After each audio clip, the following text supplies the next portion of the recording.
Capítulo 2. Cura de um paralítico.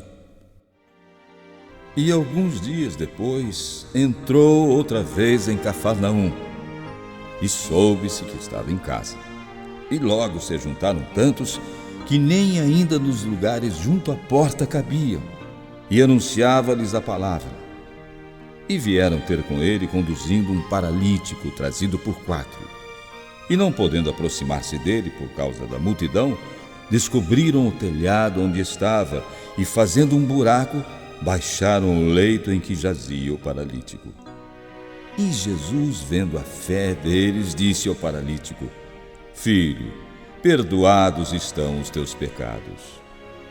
E estavam ali assentados alguns dos escribas que arrazoavam em seus corações, dizendo: Por que diz este assim blasfêmias? Quem pode perdoar pecados, senão Deus? E Jesus, conhecendo logo em seu espírito que assim arrazoavam entre si, lhes disse: Por que arrazoais sobre estas coisas em vossos corações? Qual é mais fácil? Dizer ao paralítico: Estão perdoados os teus pecados? Ou dizer-lhe: Levanta-te e toma o teu leito e anda? Ora, para que saibais que o Filho do Homem tem na terra poder para perdoar pecados, disse ao paralítico: A ti te digo, levanta-te, toma o teu leito e vai para a tua casa. E levantou-se, e tomando logo o leito, saiu em presença de todos, de sorte que todos se admiraram e glorificaram a Deus, dizendo: Nunca vimos tal coisa.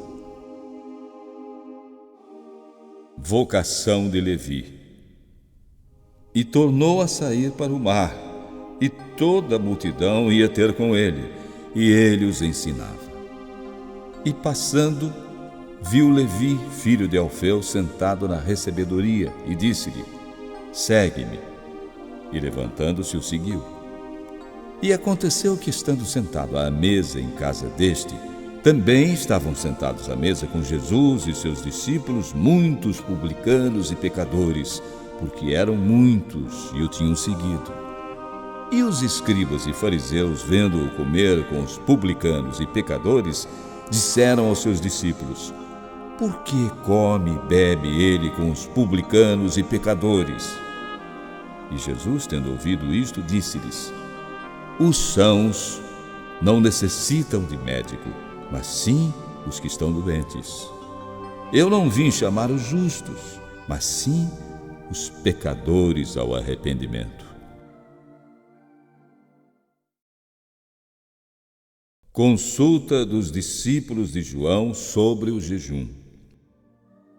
Ora, os discípulos de João e os fariseus jejuavam, e foram e disseram-lhe: Por que jejuam os discípulos de João e os dos fariseus, e não jejuam os teus discípulos? E Jesus disse-lhes: Podem, porventura, os filhos das bodas jejuar, enquanto está com eles o esposo? Enquanto têm consigo o esposo, não podem jejuar, mas dias virão em que lhes será tirado o esposo, e então jejuarão naqueles dias. Ninguém deita remendo de pano novo em roupa velha. Doutra sorte, o mesmo remendo novo rompe o velho e a rotura fica maior. E ninguém deita vinho novo em odres velhos. Doutra sorte, o vinho novo rompe os odres e entorna-se o vinho e os odres estragam-se. O vinho novo deve ser deitado em odres novos. As espigas de trigo e o sábado. E aconteceu que, passando Jesus num sábado pelas searas, os seus discípulos, caminhando, começaram a colher espigas. E os fariseus lhe disseram: Vês, por que fazem no sábado o que não é lícito? Mas Jesus disse: Nunca lestes o que fez Davi quando estava em necessidade e teve fome, ele e os que com ele estavam? Como entrou na casa de Deus no tempo de Abiatar, sumo sacerdote, e comeu os pães da proposição, dos quais não era lícito comer senão aos sacerdotes, dando também aos que com ele estavam. E disse-lhes: O sábado foi feito por causa do homem, e não o homem por causa do sábado. Assim o Filho do Homem até do sábado é Senhor.